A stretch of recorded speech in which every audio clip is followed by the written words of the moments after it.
সুন্দর।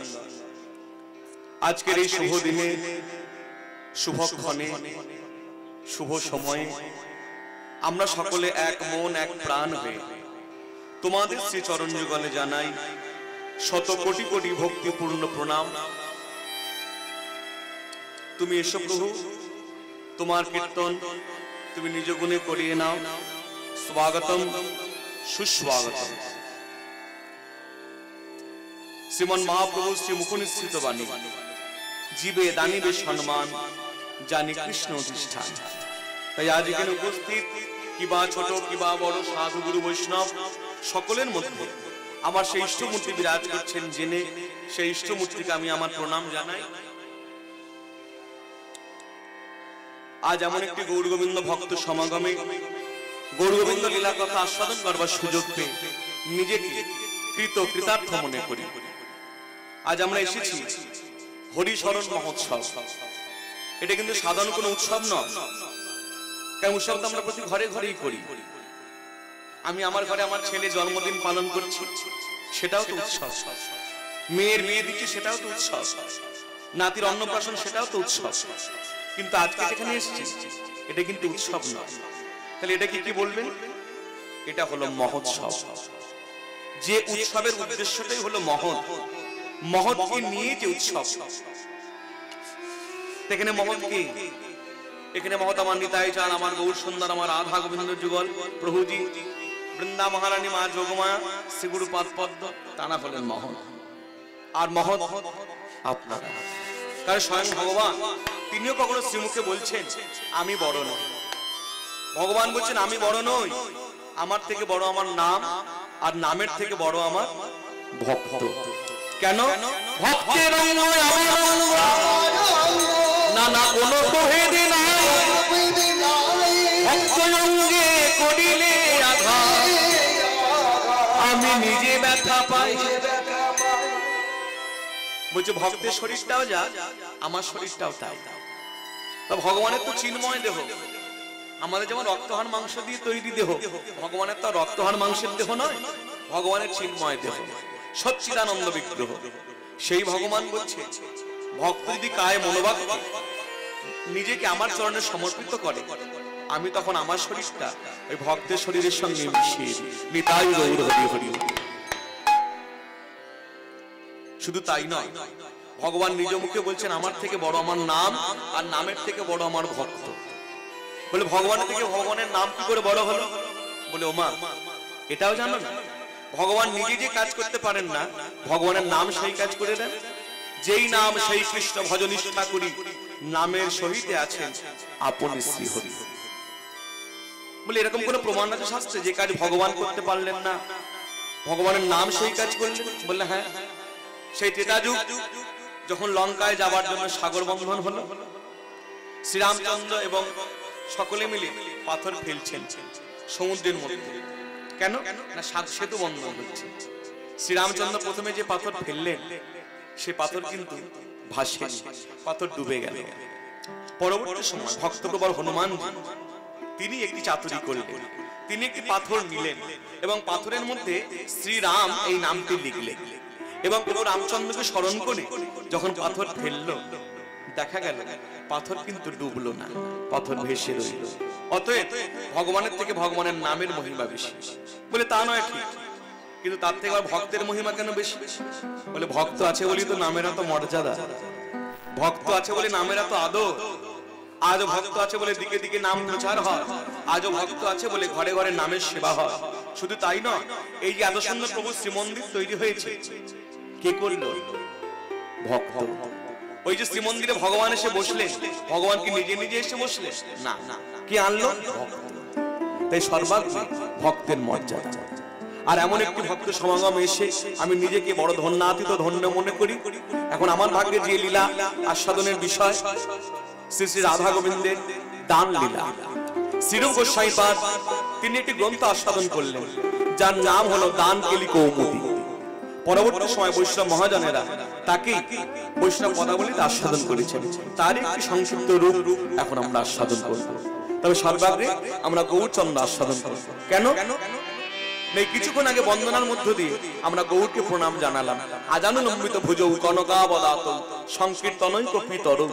আমার গৌর হলে সংকীর্তনের পিতা। তাহলে যে সংকীর্তন করবো আমরা আস্বাদন, সেই সংকীর্তন পিতা গৌরকে আগে আমরা স্মরণ করি। আসুন। গৌরাঙ্গ চাঁদের ও হে নিতাই গৌর হরিব হরিব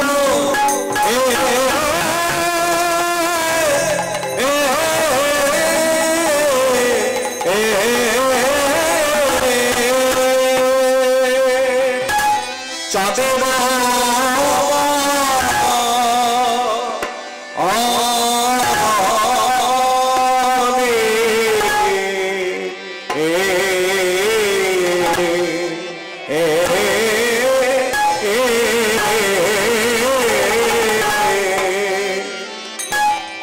আজ কি ভাবয়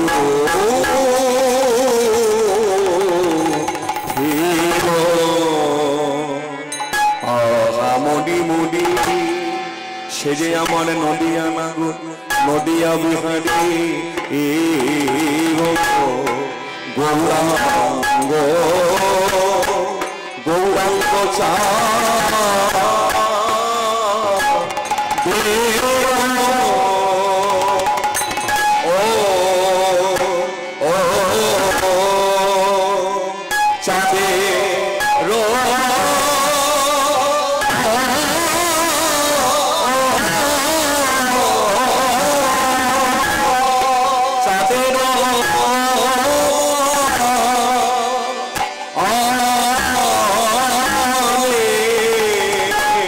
সেই পূর্ব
চাঁদের মনে কি ভাব উঠাও আজ নদিয়া মাঠে আহারে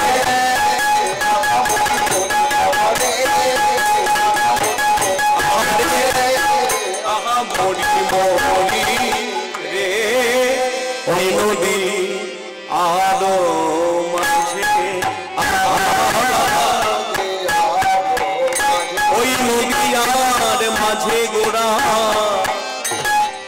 দান শিরোজি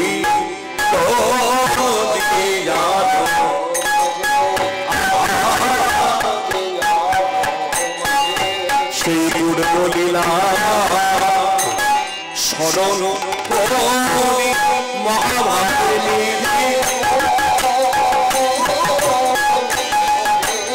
পূর্ণলীলা স্মরণ করি মহাভারতী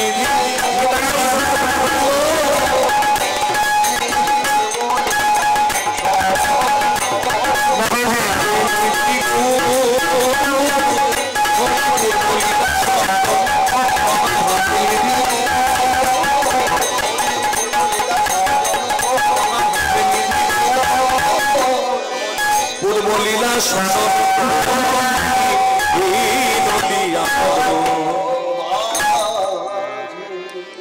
মধুময় শ্রীরাম নবদ্বীপ কলিযুগে পাবন অবতার আমার গৌর সুন্দর।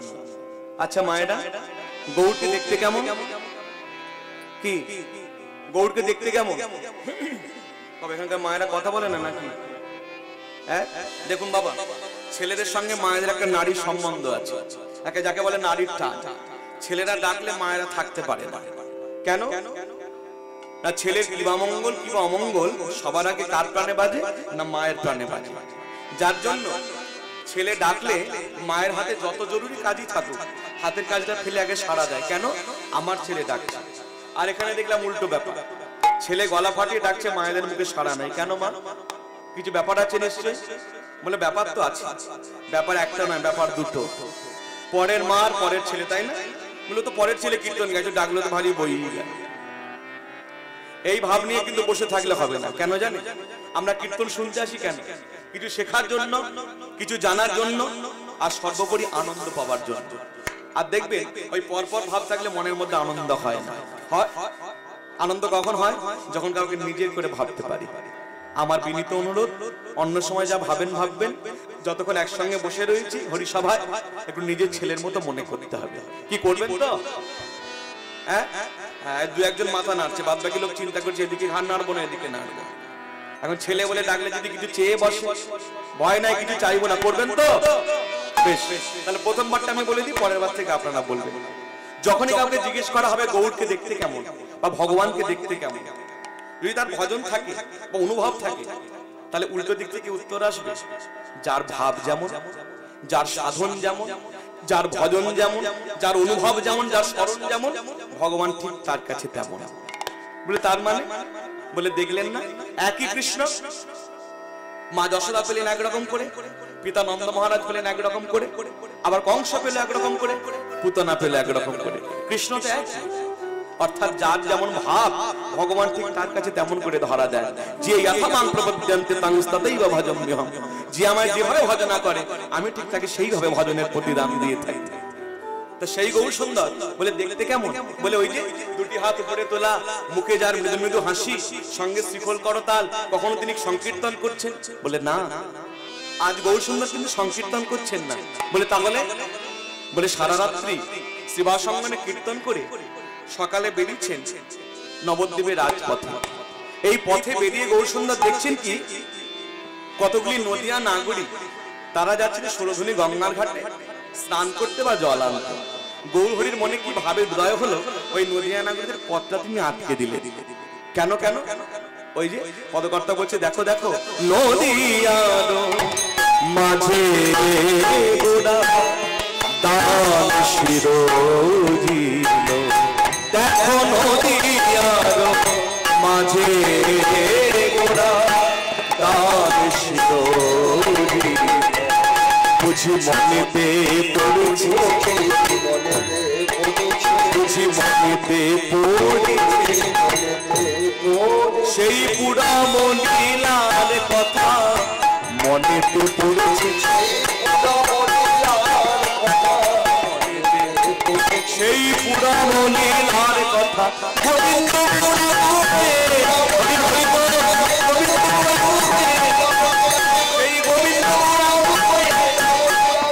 বুঝি মনেতে তাই নদীর মাঝে ওরা দান শিরোজিল।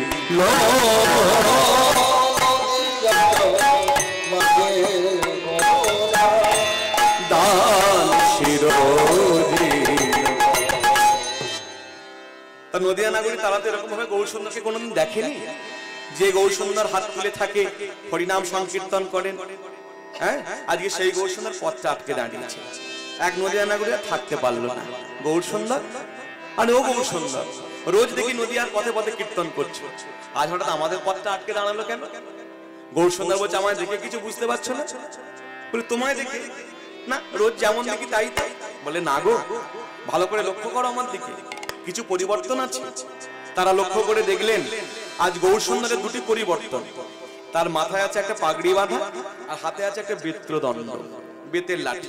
বলে গৌরসুন্দর রোজ যেমন দেখি তাই, তবে আজকে তোমার মাথায় পাগড়ি আর হাতে লাঠি, এ দেখে কি বুঝবো? বলে শোনো, আজ আমি নদিয়ার প্রথম আছি মহাদানী সেজে দাঁড়ালাম, তোমরা আমায় দান দিয়ে যাও। ভক্তমণ্ডলী, ভক্তিমতী মায়েরা, আমি নদিয়া নাগরদের কথা এখন বাদ রাখলাম। আমরা কীর্তন হরি সবাই এসে কীর্তন শুনছি, এখন কার কথা শুনছি? গৌরসুন্দরের কথা। ধরে নি গৌর হরি এখন আপনাদের কাছে এলে, দুটি হাতটা পেতে দিলেন, দিয়ে বলছেন হে কলিহত জীব, তোমরা তোমায় সবসময় ডাকো, কি শয়নে, কি স্বপনে, কি নিদ্রায়, কি জাগরণে। এই দেখো, আর ডাকতে হবে না, আমি এসে দাঁড়ালাম, তোমরা আমায় দান দাও। কি দান দেবেন আপনারা? মায়েরা চিন্তা করুন, আমরা তো তার কাছে চেয়ে নি যার যত চাহিদা। আমরা যে মনে করি ভগবানকে যে প্রণামও করি না, শুধু শুধু কিন্তু কেউ প্রণাম করি না। করি মা? প্রণাম করার সময় ভগবানের কাছ থেকে কিছু চেয়ে চাই না? এই তো এই কিছু বছর আগে আপনাদের নানু বাজারে কীর্তন করতে এসেছি, লক্ষ্মী পুজোর দিন। যে বাড়িতে কীর্তন করতে এসেছি সেই বাড়িতে লক্ষ্মী নারায়ণের পূজা হয়েছে। তা পূজা হয়ে গেল, যেই ঠাকুর মশাই মানে ব্রাহ্মণ ঠাকুর চলে গেলে, ওই বাড়ির মা দেখলাম প্রায় মিনিট 5-7 হবে মা লক্ষ্মীর ঘটের সামনে আবার উপর হয়ে পড়ে রয়েছে। তা যখন উঠলেন আমি জিজ্ঞেস করছি, আচ্ছা মা, এই যে 5-7 মিনিট ওই মা লক্ষ্মীর সামনে পড়লেন, ওটা কি? বলে প্রণাম করলাম। তাই নাকি? তা এতক্ষণ লাগলো প্রণাম করতে? বলছে শুধু কি প্রণাম করেছি? তাহলে বলে কিছু চেয়ে নিলাম। আমি কি চাইলেন? ওসব আপনাকে বলা যাবে না, মেয়েদের কথা। আমি বলুন না, আমাকে 5 জায়গায় যেতে হয়, অনেক অনেক রকম কথা জিজ্ঞেস করে, হয়তো আপনার কথাটা তার কাজে লেগে যেতে পারে। কি বললেন? বলছে এখন কেউ নাই বলে আপনাকে বলছি। শুনুন, প্রথমত মা লক্ষ্মীকে প্রণাম করে বললাম, মা গো, এবছর যেমন করে পারলাম তোমার পুজোটা দিলাম, মনে হয় আগামী বছর একটু ভালো করে করতে পারবো। শোনো মা, এই গরমে একতলা বাড়িতে থাকতে পারি না, বাড়িটা দোতলা করে দিয়ে। তারপর আবার ওই যে উঠোনের মধ্যে একটা মোটর বাইক দেখলেন, ও ছেলে বলছে বাইকটা বিক্রি করে দিয়ে একটা 4 চাকা নেবে। মা তুমি ওটাও করে দিও। আর হ্যাঁ মা, তুমি আমাকে ভালো রেখো, আমার স্বামীকে ভালো রেখো, ছেলেকে ভালো রেখো, বৌমাকে ভালো রেখো, নাতিকে নাতনি। তাহলে প্রণাম করেছি কয়টা? একটা। আর চাইবার বেলা 10টা। না জানি আরো কত কিছু বলতে বাকি রয়ে গেছে, যার জন্য দেখবেন আমাদের চট করে কেউ কোনো কথা বললে বিশ্বাস হয় না। যার জন্য গৌরসুন্দর বললেন আমি তোমাদের এতদিন দিয়েছি, এবার তোমরা আমাকে দাও। কি দেবেন আপনারা? অনেকে মনে মনে ভাববেন কেন ব্যাংকে এত টাকা জমিয়ে রেখেছি, তার থেকে 2-4টে গৌরসুন্দরকে দেবো। কেউ বলছে না না, ব্যাংকে টাকা দেবো কেন, আমার বাড়িটাই গৌরসুন্দরকে দিয়ে দেবো। কেউ বলছে আমার গাড়ি আছে, গাড়িটা দেবো। কিন্তু গৌরসুন্দর চাইছেন কি? এই প্রাকৃত জগতের গাড়ি বাড়ি টাকা? বললেন না। বলে তাহলে কি চাইছেন? হাতটা পেতে আছে। বলে শোনো, ওই গাড়ি বাড়ি বলবার আগে তোমরা একটা করে অক্ষর ব্যবহার করছো, একটা করে শব্দ ব্যবহার করছো। কি বলুন তো? দেখবেন আমরাও এগুলো বলে থাকি। যদি আমাদের কেউ বলে দাদা এই যে টাকাগুলোর কথা বলেন, টাকাটা কার? তখন কি বলি আমরা? কার টাকা? আমার টাকা। বলে বাড়ি টাকা? আমার বাড়ি। গাড়ি টাকা? আমার গাড়ি। প্রতিটা কথা বলবার আগে আমার আমার আমার আমার একটা শব্দ আমরা যোগ করি। গৌরসুন্দর বলছেন আমার গাড়ি বাড়ি টাকা চাই না, ওই গাড়ি বাড়ি বলবার আগে যে শব্দটা ব্যবহার করছো আমার, ওই আমারটা তোমরা আমাকে দিয়ে দাও। তুমি আমার হয়ে যাও, আমাকে তোমার করে নাও। হোক ভক্ত ভগবানের অনন্ত মিলন। নিতাই গৌর হরি হরি। সে বসতে চায় আমাদের হৃদয় মাঝে, আমরা তাকে বসাতে পারি নাই। যার জন্য দেখবেন আমরা আজও গৌরসুন্দরকে চিনলাম না। চিনেছি আমরা? এই তো গতকাল যেখানে কীর্তন করলাম, হ্যাঁ, ওই ধানবাদের কাছে, আমি মানুষকে জিজ্ঞেস করছি আচ্ছা বলুন তো গৌরের জন্মদিন কবে? চিন্তা পড়ে গেছে, আমি বলতে পারছি না গৌরের জন্মদিন কবে। এই তো একদিন মাত্র হলো। বেশ, গৌরের জন্মদিন আপনারা উত্তর দিলেন না। আচ্ছা বলুন তো ভগবান শ্রীকৃষ্ণের জন্মদিন কবে? বলছে কেন? জন্মাষ্টমী। বেশ, রামচন্দ্রের জন্মদিন কবে? বলছে রামনবমী। মানে প্রায় সকলেই উত্তর দিচ্ছে। আমি বললাম দেখলেন তো, রামচন্দ্রের জন্মদিনটা মনে আছে, রামনবমী। কৃষ্ণের জন্মদিনটা মনে আছে, জন্মাষ্টমী। কিন্তু গৌরের জন্মদিনটা মনে নাই। আচ্ছা মা, সত্যযুগের ভগবানকে? বলছে নারায়ণ। ত্রেতা যুগের ভগবানকে বলছে রামচন্দ্র, তারপরের ভগবানকে বলছে কৃষ্ণচন্দ্র। আচ্ছা কলিযুগের ভগবানকে? এই যখনই বলছে কলিযুগের ভগবানকে, এ ওর মুখের দিকে তাকাচ্ছে, ওর মুখের দিকে তাকাচ্ছে, মানে কার নাম বলবো? কলিযুগে তো অনেক ভগবান, আপনি যেদিকে তাকাবেন সেদিকে একটা করে ভগবান গজিয়ে উঠেছে। মনে রাখবেন শাস্ত্র মা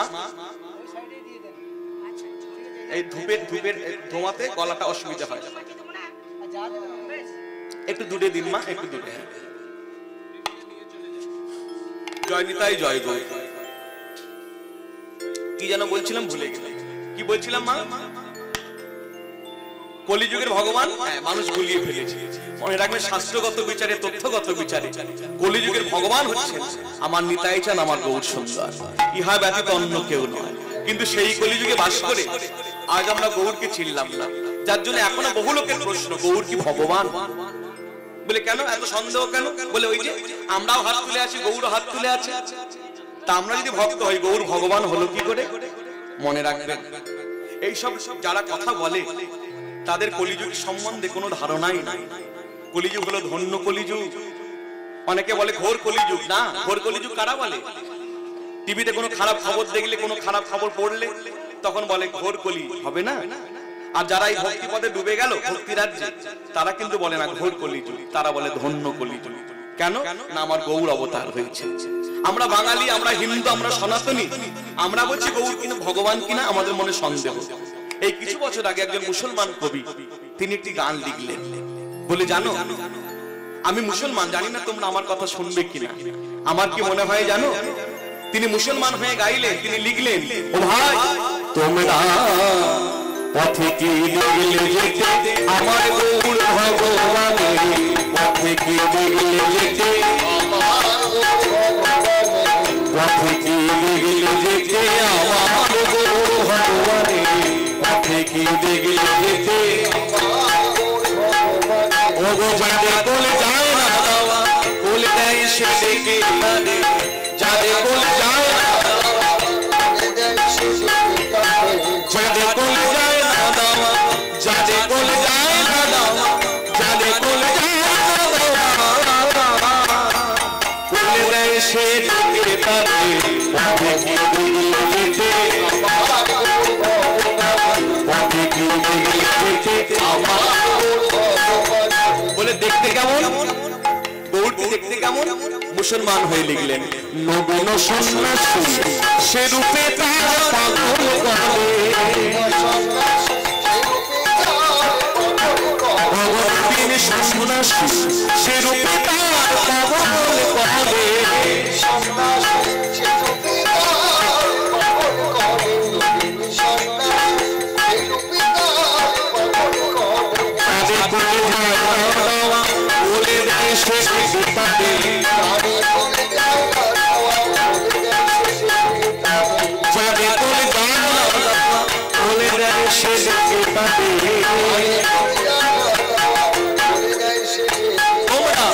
পথে কি দেখলে যেতে আমার গৌর ভগবানের, আমার গৌর ভগবানের, আমার প্রাণের গৌর ভগবানের, আমার গৌর ভগবানের, প্রাণের গৌর ভগবানের, পথে কি দেখলে যেতে আমার গৌর ভগবান,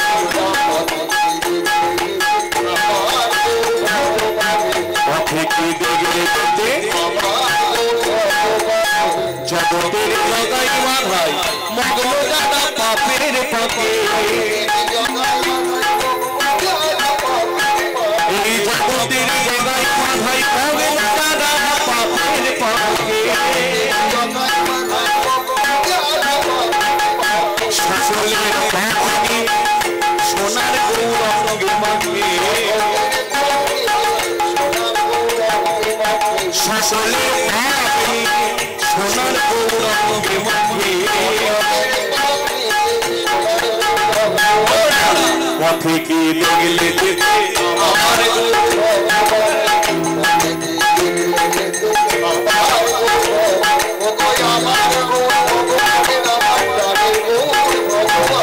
আমার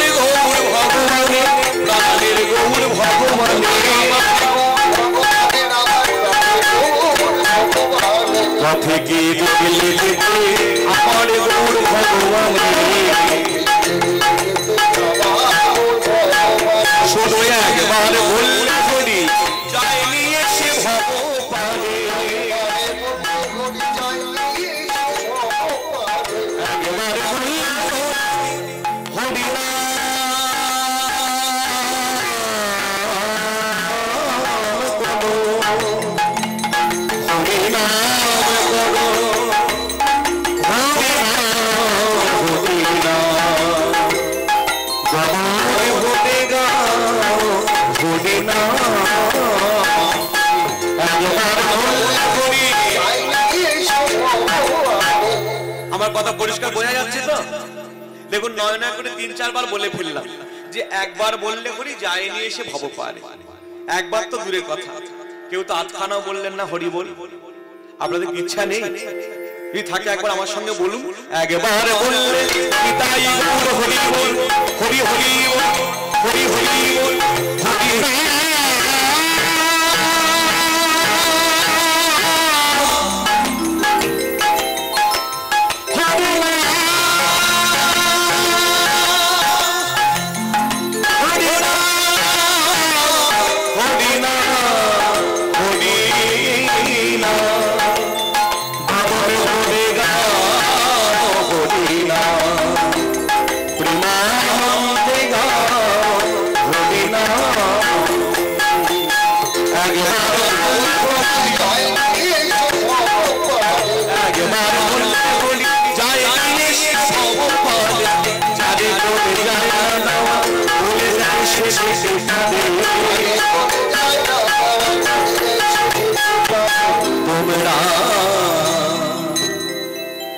গানটা যিনি লিখলেন তিনি হলেন বিদ্রোহী কবি কাজী নজরুল ইসলাম। শুধু বিদ্রোহী কবি নন, বৈষ্ণব কবিও বটে। তাহলে ভাবুন তিনি কোন রাজ্যে ডুবে তবে ওই কথাটা লিখলেন, যারে কোল যায় না দেওয়া কোল দেয় সে ডেকে তারে। যে ভগবান ছিলেন গোলকে নেমে এলেন ভুলোকে, মানুষের সাজে মানুষের মাঝে জীব উদ্ধারিত, সমাজের নিচু শ্রেণীর মানুষগুলোকে বুকে তুলে দিলেন। কে? এই দুই ভাই, আমার নিতাই চাঁদ, আমার গৌর সুন্দর। মনে রাখবেন এই দুই ভাই যদি না হতো আজ আমরা রাধা কৃষ্ণকে পেতাম না, এত সুন্দর সংকীর্তন আমরা পেতাম না। কলিযুগের ভগবান হলেন আমার নিতাই চাঁদ, আমার গৌর সুন্দর। সেই ভগবান বলছেন তোমরা আমার হও, আমাকে তোমার করে নাও। হোক ভক্ত ভগবানের অনন্ত মিলন। সে বসতে চায় আমাদের হৃদয়ের মাঝে, কিন্তু আমরা বসাতে পারি না। যার জন্য মদিয়ানা করি, যখন গৌর সুন্দরকে জিজ্ঞেস করছে তুমি কি চাও, তখন পদকর্তা যিনি সাক্ষাৎ এক পাশ থেকে লীলা দেখছেন তিনি বলেন, হ্যাঁ গো তোমরা এখনো বুঝতে পারলে না গৌর সুন্দর কি চাইছে? আরে মোডো আরে মোডো আমার গোড়া দিজো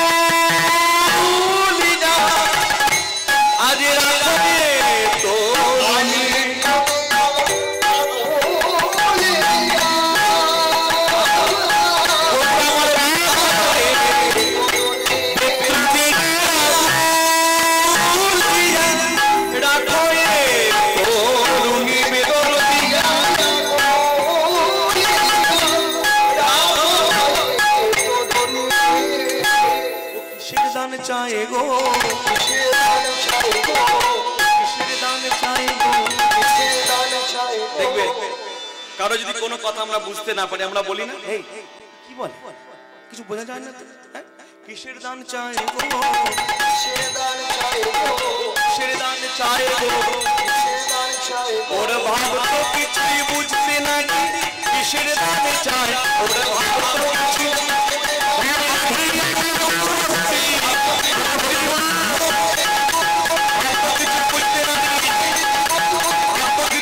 না, সেটা চাই গো, তাই পেত্র দিয়া আগুন দিয়া পুরামা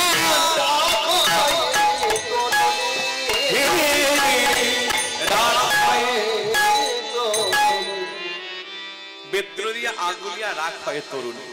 এখানে একটি কথা এসে যায়, মহাপ্রভু যেখানে যেখানে লীলা করলেন সব জায়গায় দেখুন মেয়েদের প্রাধান্য বেশি।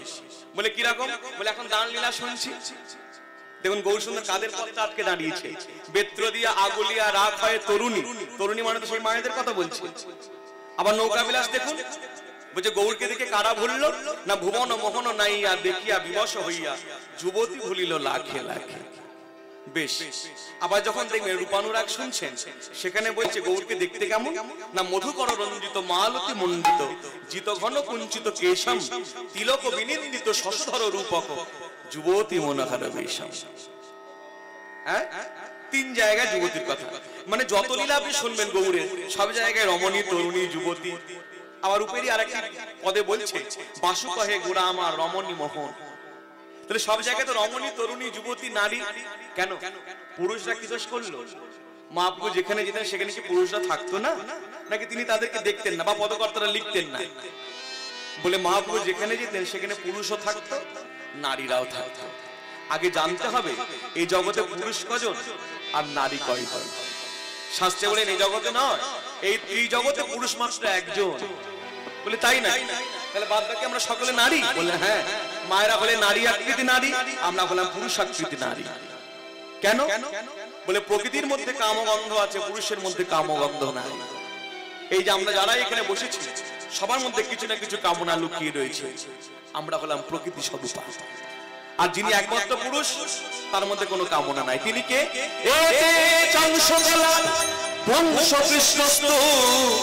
ভগবান স্বয়ং। সেই এতে চাংশ কলা পুংস কৃষ্ণস্তু ভগবান স্বয়ং। বললে বেশ, আমরা নারী সেটা নয় মেনে নিলাম, কিন্তু একজন বৃদ্ধা সেও তো নারী, তার কথা তো লিখলো না যে গৌরকে দেখে একজন বৃদ্ধা ভুলেছে। একজন প্রৌঢ়া সেও তো নারী, তার কথা তো লিখলো না যে গৌরকে দেখে একজন প্রৌঢ়া ভুলেছে। শুধু বয়সটা কমিয়ে নিয়ে বলছে যুবতী তরুণী রমণী। কেন? বলে এখানেও তত্ত্ব লুকিয়ে আছে। বলে দেখবেন বিশেষ করে মায়েদের বলি, আমরা যখন গাছ থেকে ফুল তুলি ঠাকুরের চরণে দেবার জন্য, কোন ফুলটা তুলি মা? যে ফুলটা গাছে কুড়ি অবস্থা থাকে সেই ফুল তুলি মা? তুলি না, তুলি না। আচ্ছা, যে ফুলটা গাছে ফুটলো গাছে শুকিয়ে গেল সেই ফুল তুলি না। কেন? সেটা শুকিয়ে যায়, বাসি হয়ে যায়। তাহলে তুলি কোন ফুলটি? যেটি টাটকা সবে মাত্র ফুটেছে, সেই ফুলটা তুলে আমরা গৌর গোবিন্দ চরণে দিই।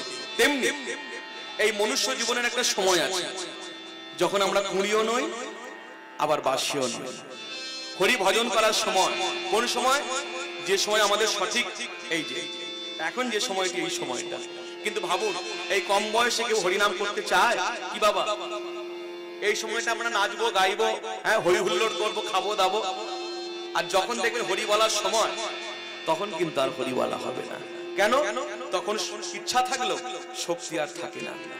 যার জন্য দেখুন পদকর্তা বিদ্যাপতি তিনি এক জায়গায় লিখছেন, বলে মানুষ তার জীবনটা কিভাবে নষ্ট করে জানো? দেখুন তিনি শেষের কিছু লাইনে বলেছেন, আধ জনম হাম নিদে গোয়াইলো, আধ জনম হাম নিদে গোয়াইলো, জরা শিশু কতদিন গেলা গেলা, জরা শিশু কতদিন গেলা, আধ জনম হাম নিদে গোয়াইলো, আধ জনম হাম। একটু ভেঙে বলি, আধ জনম হাম বলে মানুষ তার অর্ধেকটা জন্ম ঘুমিয়ে কাটিয়ে দেয়। আধ জন্ম হাম নিদে গোয়াইলো। ধরুন কারো আয়ু 50, কেউ 50 বছর বাঁচবে, তা 50-এর মধ্যে যদি অর্ধেকটা জন্ম ঘুমোতে যায় তাহলে কত বছর ঘুমোলো? কি মায়েরা উত্তর দিন। 50 বছর কারো আয়ু, কেউ 50 বছর বাঁচবে, 50-এর মধ্যে যদি অর্ধেকটা জন্ম ঘুমোতে যায় কত বছর ঘুমোলো? 25 বছর। হাতে রইল কত? আরো 25। জরা শিশু কতদিন গেলা, শিশু বয়সে হাসতে খেলতে 10 বছর চলে যায়, তাহলে 25 আর 10-এ 35। হাতে রইল কত? 15। পড়াশোনা করতে অর্থ উপার্জন করতে আরো 10 বছর, 35 আর 10-এ 45। হাতে রইল কত? মনুষ্য জীবনের চরম সময় এই 5 বছর। তাহলে দেখছি 50 বছর পেলাম, সবকিছু বাদ দিয়ে 5 বছরে ঠিকছে না। এই 5 বছর পেয়ে মানুষ কি করলো? হরিনাম করলো। বলে না না, হরিনাম করা তো দূরের কথা, হরির দিকে ফিরে তাকালো না। কি করলো এই 5 বছর? নিধুবনে রমণী রঙ্গে মাতলো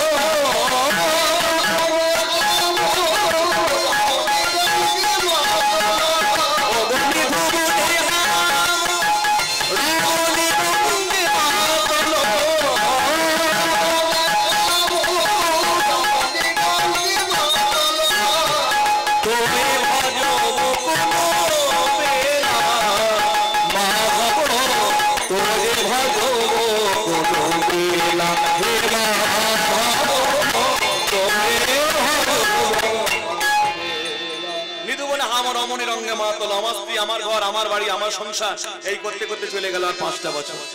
হে গোবিন্দ, আমায় দিয়েছিলে তো আয়ু 50, শেষ করে ফেললাম। আমি সকল কাজে পাই হে সময়, শুধু তোমারে ডাকতে পাই না। সব কিছু করার সময় আমরা পাই, শুধু হরিনাম করার সময় আমরা পাই না। যার জন্য দেখবেন সাধুরা যার জন্য সময় নষ্ট করে না, তারা মনে করে একদিন যদি আমার বৃথা যায় তা আমার তো হয়ে গেল, আজকের ভজনটা আমার হলো না। প্রভু যার জন্য পাঠিয়েছেন সেটাই তো আমার হচ্ছে না। তাই জন্য মহাপ্রভু বলছে তোমরা আমায় দাও। কি দেব প্রভু? আমায় দান দেহ, দান দেহ, দান দেহ, আজ বলি গোড়াকে দান দেহ,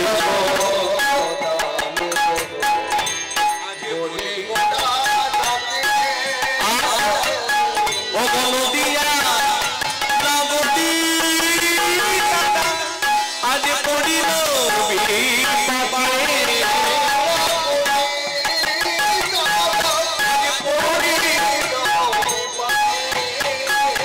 আমায় দান দেহ দেহ দেহ দেহ কিছু আছে করুণা দানে দেহ দেহ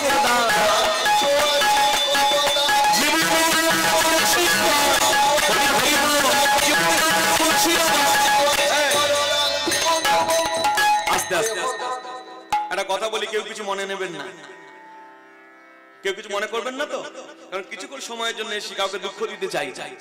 যদি বলেন যে বলতে তাহলে বলবো, নাহলে বলবো না। বলবো। দেখুন জেলা বীরভূম, এই কীর্তনের এক এক করে জায়গা থাকে, যেমন মুর্শিদাবাদ, বীরভূম। হ্যাঁ, তো মনে রাখবেন আমরা সকলেই জানি নিতাই গৌর হরিবোল যখন ধ্বনি হয় আমরা হাত দুটো তুলি বা তুলতে হয়। কিন্তু আমি দেখলাম এই কিছুক্ষণের মধ্যে আমরা যে কজনা হাত তুলছি আমাদের গুনে গুনে বলে দেওয়া যাবে যে যতবার হরিধ্বনি দেওয়া হচ্ছে এতগুলি লোকই হাত তুলছে।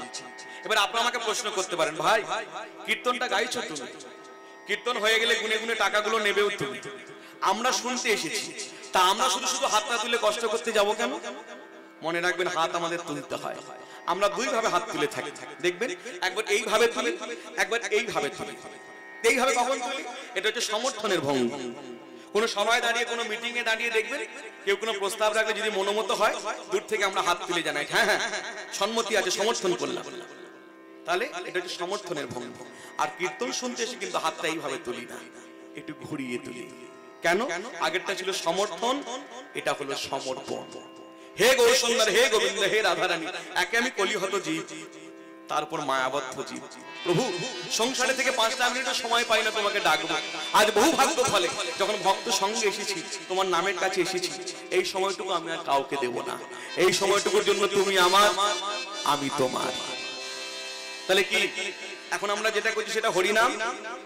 কথাটা মনে মনে আমার সঙ্গে বলুন, হরিনাম হরিনাম হরিনাম হরিনাম হরি হরি নামো।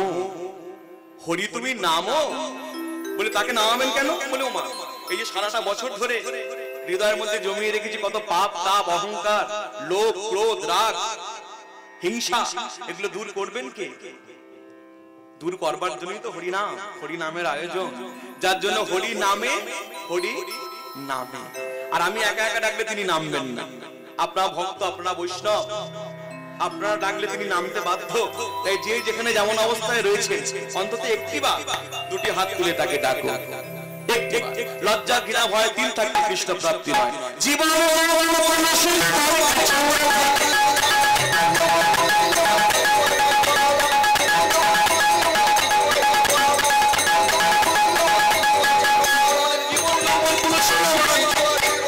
আমার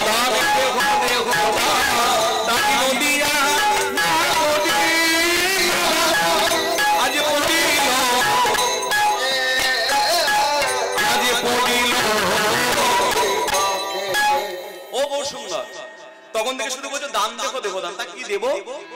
বলে ও মা, কথাটা ধরতে পারোনি এখনো? আমি তো বারবার বলছি দান দেখো, দেখো দান। বললে হ্যাঁ, দান মানে তুমি চাইছো, আর দেখো মানে দিতে বলছো। তা কি দেবো এখনো বুঝলে না? এই কথাটাকে বারবার বলতে থাকো। বলে কোন কথা?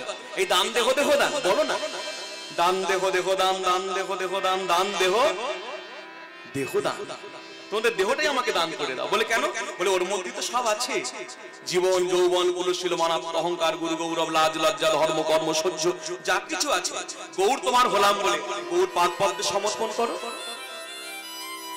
বুঝলেন তো? মুখে বলা খুব সোজা যে গৌর আমি তোমার হলাম, কিন্তু কায় মনোবাক্যে গৌর পদে বিকানো অত সহজ নয়। আমি যদি গৌর পাদ পদ্মে বিকালাম, তাহলে আমি কোথায় খাবো, কোথায় শোবো চিন্তা করছি কেন?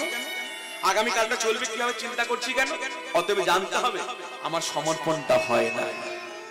আমি যদি কায় মনোবাক্যে বিকিয়ে যেতাম, আমি আর চিন্তা করতাম না আমি আগামীকাল কি খাবো। তার নাম বিকানো নয়। গৌর পাদ পদ্মে গৌর তোমার হলাম বলে কায় মনোবাক্যে বিকানো। যার জন্য আমার শ্রীপাদ বাবাজি মশাই বলছেন, ওগো মুখের কথায় কি গৌর মেলে? তাকে তিলে তিলে না ভজলে শুধু মুখের কথায় কি গৌর মেলে? হ্যাঁ গো, তোমরা যে আমায় দেবে, আমি কিন্তু বেঈমান নই, আমিও তোমাদের দেব। গৌর সুন্দর, তুমি আবার আমাদের কি দেবে? বলে কি দেবো জানো? এবার দিব আর নিব হে, দিব আর এবার দিব আর নিব হে, আমি আপনারে বিকারিব, দিব আর নিব হে।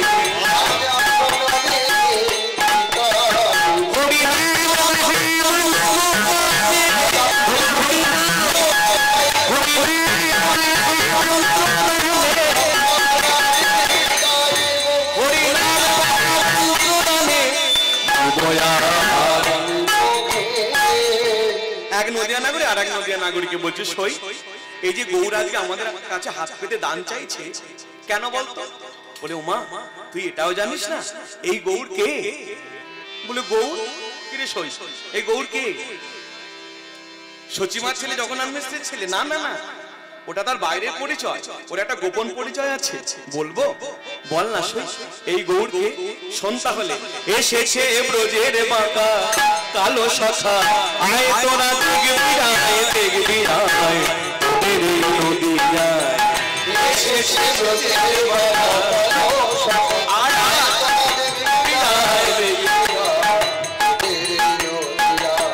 আস্তে আস্তে আস্তে একটা কথা আগে ভাগে জেনে নি।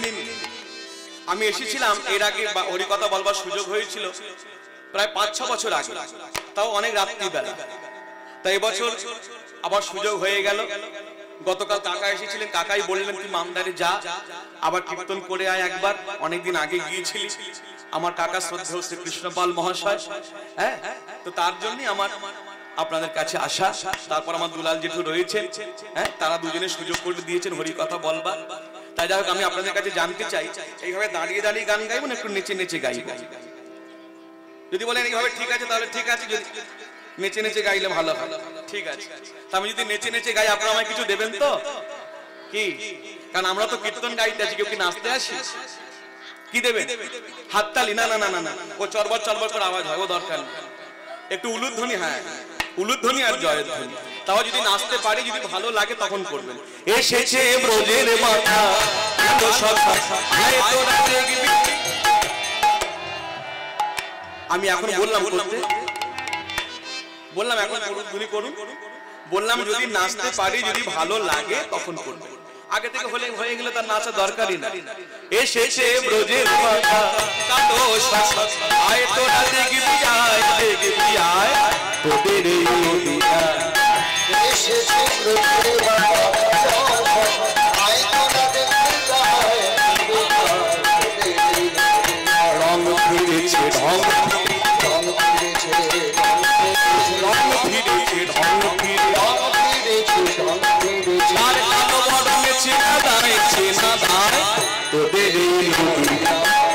এসেছে ব্রজের মাথা কালো শাখা, আয় তোরা দেখবি আয়, এসেছে ব্রজের মাথা কালো শাখা, আয় তোরা দেখবি আয়, নানা কালো বরণে নাই, নানা কালো বরণে নাই, বরণ নাই, বরণ নাই, কালো বরণ নাই,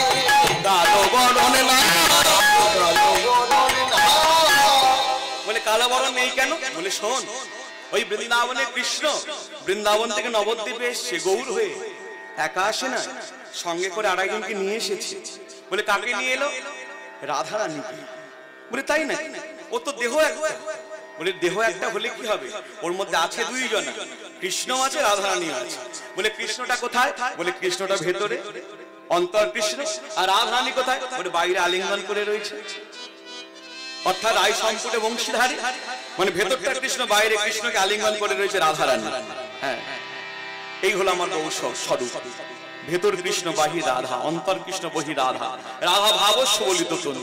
যার জন্য এই রাধা কৃষ্ণ মিলেমিশে গৌর হলো বলে নাম হয়ে গেল গৌরাঙ্গ, নাম হয়ে গেল চৈতন্য, নাম হলো বিশ্বম্ভর, নাম হলো নিমাই, নাম হলো গোরা। কি মায়েরা, মহাপ্রভু একটা দুটো নাম না, অনেক নাম।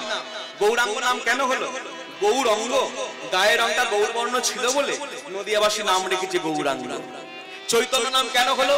জীবের অজ্ঞানাধার দূর করে হরি নামের দ্বারা যিনি চৈতন্য দানকারী, তিনি চৈতন্য। বিশ্বম্ভর নাম কেন হয়েছে? হরি নাম প্রেমে যিনি বিশ্বকে ভরিয়ে দিলেন, বিশ্বের ভার যিনি বহন করছেন, তিনি বিশ্বম্ভর। কটা বললাম? তিনটে। এবার মায়ের একটা বলুন তো, মহাপ্রভুর নাম নিমাই হলো কেন? জানেন কেউ? মহাপ্রভুর নাম নিমাই, হ্যাঁ বলুন, ঠিকই বলেছেন, বলুন। নিম গাছের নিচে জন্ম, তাই নাম নিমাই। হ্যাঁ, এই যেখানে যেখানে যাই না, এই একটাই উত্তর দেয় যে নিম গাছের নিচে জন্ম হয়েছে, তাই নাম হয়েছে নিমাই। আচ্ছা, আপনারা মনে মনে একবার ভাবুন যে কি ভাগ্য নিম গাছের নিচে জন্মটা হলো, তাই নাম হলো নিমাই। আচ্ছা, নিম গাছের নিচে জন্ম না হয় যদি জাম গাছের নিচে হতো, কি নাম রাখতো? জামাই? না না, ওই যারা যারা উত্তর দিলেন ওইটাই ঠিক। নিম গাছের নিচে জন্ম হলো বলে নদিয়াবাসী নাম রেখেছে নদিয়া নিমাই। তবে নিমাই সঙ্গে একটা তত্ত্ব আছে, যার জন্য কথাটা টেনে নিয়ে এলাম। নিষ্পেষণ করা, গোলকের দেবদুর্লভ প্রেমকে যিনি নিংড়ে জগৎবাসীর মধ্যে অকপন হয়ে বিতরণ করলেন, তিনি আমার নদিয়ার চাঁদ নিমাই। আর গোরা নামটা কেন হলো? গোবিন্দ নামের প্রথম অক্ষর গয়ে ওকা, রাধা নামের প্রথম অক্ষর রয়ে আকা, মিলেমিশে কি হলো? গোরা। তার কালো বরণ নাই না না না, আমার অঙ্গে অঙ্গ দেখে গোরে হলো তাই,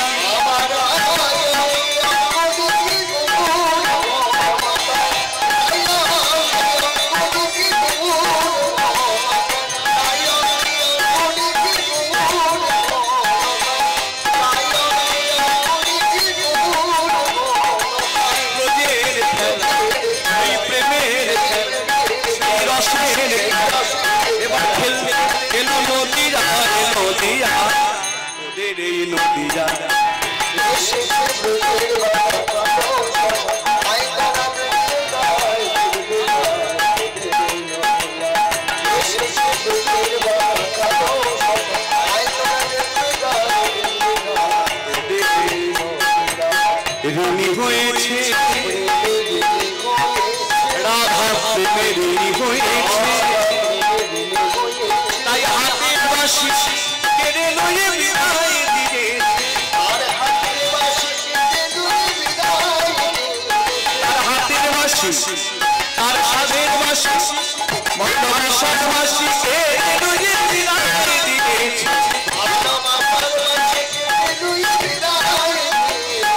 বাঁশি নেই নাম গাই কৃষ্ণ, বাঁশি নেই নাম সাধুদের কৃষ্ণ, ওই ভবনে তাই হরি নাম গায় তোদের নদীরা।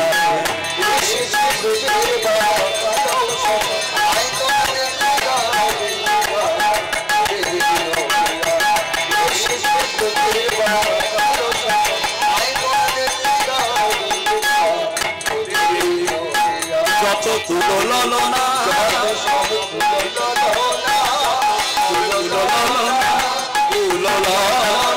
ওই বাঁশির গানে উত্তপুরের ধরম লাগতো না,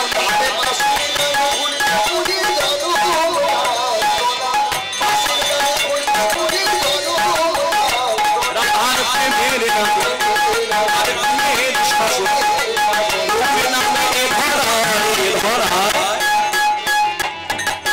এত সুন্দর গানটা যিনি লিখলেন তার কথা বলবো না?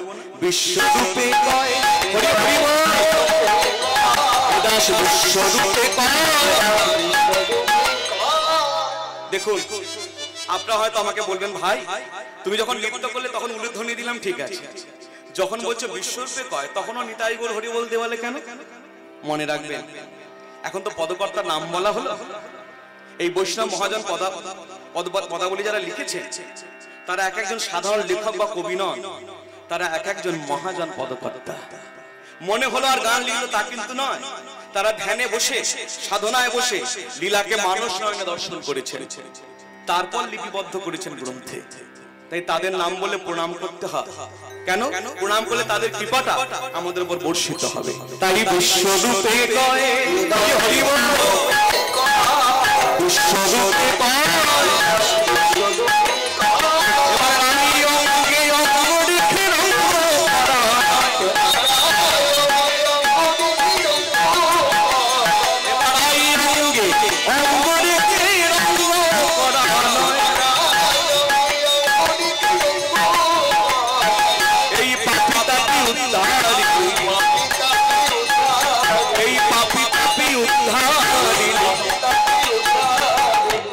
দেখলেন মায়েরা হাতটা কোন দিকে দেখালাম যখন না এই মাত্র বললাম পাপি তাপি কিরকম করে দেখালাম দেখুন। এই জন্য আমি বলছিলাম মন দিয়ে শুনুন আপনারা, আমি যখনই বলেছি পাপি তাপি এইরকম করে দেখালাম, পাপি তাপি উদ্ধারিলে বলুন এরকম করে দেখালেন কেন? বলছেন পাপি তাপি, হাতটা রেখেছেন নিজের দিকে। মনে রাখবেন আমরা যখন কেউ কাউকে পাপি বলি না, দেখবেন আমাদের এমন স্বভাব আমাদের আগে আঙুলটা বেরিয়ে আসে, এরকম করে একটা আঙুল দেখিয়ে বলি না, এই তুই ওরকম এদিক ওদিক তাকাচ্ছিস কেন? তুই হচ্ছিস সবচেয়ে বড় পাপী, তোর মতো পাপী ইমানদার আর এক দুটো খুঁজে পাওয়া যাবে না। বলছি না আঙুল দেখি তুই পাপী, মনে রাখবেন একটা আঙুল দেখি যখন বলছি তুই পাপী, বাদ বাকি তিনটে আঙুল কোন দিকে রয়েছে? আরো তিনটে আঙুল আমার নিজের দিকে। অর্থাৎ অন্যকে দোষ দেবার আগে নিজের কি কি দোষ আছে সেগুলো খুঁজতে হবে। এই যে আমি যে বক্তার আসনে দাঁড়িয়ে এত বড় বড় জ্ঞানের কথা বলছি না মা, আমি যদি আমার নিজের দোষ বিচার করার চেষ্টা করি তখন দেখবো আমার মতো বড় পাপী এই জগতে আর দুটো নাই। জগতে সবাই সুন্দর, আমি হলাম একা অপরাধী। কেন? আমার কাজই হলো লোকের দোষ দেখে বেড়ানো। আমি নিজের দোষ দেখি, আমি লোকের দোষ খুঁজে খুঁজে বেড়াই। আর এই ভক্তি পথের নিয়মই হলো আগে নিজের দোষ দেখো। আমার পরমানন্দ শ্রী গুরুদেব আমাকে একদিন বলছে, জানিস শুভজিৎ, লোকে আশ্রমে মঠে মন্দিরে যায় কেন? শুধু প্রসাদ পেয়ে চলে আসার জন্য নয়, আশ্রম হলো অনুশীলনের জায়গা।